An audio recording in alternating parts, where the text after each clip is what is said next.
If we truly want to see improvements in our IT band syndrome, most of the research says we need to focus on strengthening. The idea is that by strengthening the muscles in the hips, you improve the kinematics or the mechanics in the leg while we're running or walking. Now, the research is a little divided on whether the faulty mechanics cause IT band syndrome or the IT band syndrome causes faulty mechanics. Either way, strengthening of the muscles around the hip has been shown to improve outcomes in how quickly we can get better from IT band syndrome. The muscle groups we want to focus on are primarily the muscles in the hip, the gluteals, the ones that abduct the leg. We certainly can't neglect the quads, the hamstrings, the calves, the intrinsic foot muscles, the core muscles as well. So we really want an integrated approach, but I'm going to show you my 3 favorite exercises for strengthening those muscles in the hips, specifically as it relates to rehabbing IT band syndrome.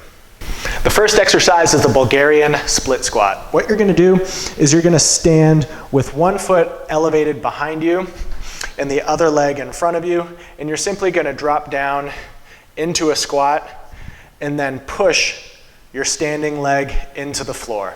Okay, we want to make sure that that knee tracks forward. Don't worry about the knee going too far over to the toes. If it feels okay, don't worry about it.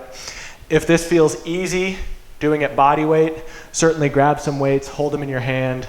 Make sure that you're challenging yourself with this exercise. And you certainly want to be doing both sides.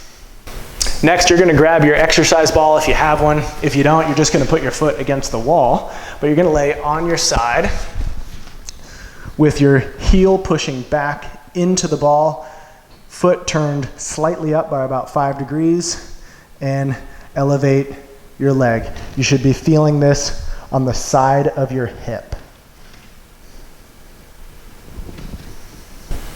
The next exercise is the elevated single leg glute bridge. You're going to lay on your back with your feet elevated, knees bent.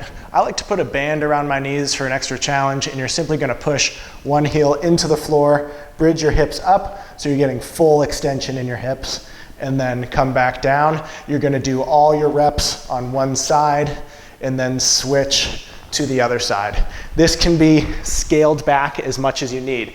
If you need to lose the band, lose the band. If you need to do it with 2 feet down as opposed to 1, do that. If having it elevated is too hard, drop it down to the floor. You can make this work for whatever level you are currently at.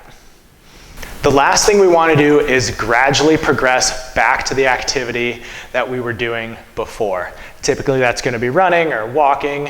We can do that by doing a walk-run plan, starting easy and gradually building your way back up. If you're working with a coach or a therapist, I highly recommend you have that conversation with that person so you can develop a smart plan. You don't want to just be taking it day by day. Some days will feel great, some days not so much. So we don't want to be reactive, we want to be proactive. Have that plan.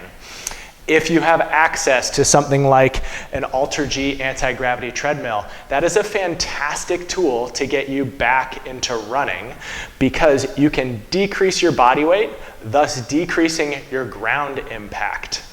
Let's say you want to run at 50% of your body weight, you can do that on here, and as you feel comfortable at those lower body weights, at those lower ground impact forces, you can gradually increase the body weight as you go.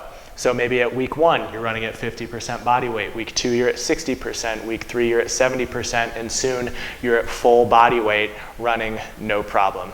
Either way, have that conversation with your trainer, with your therapist, make a plan, and stick to it.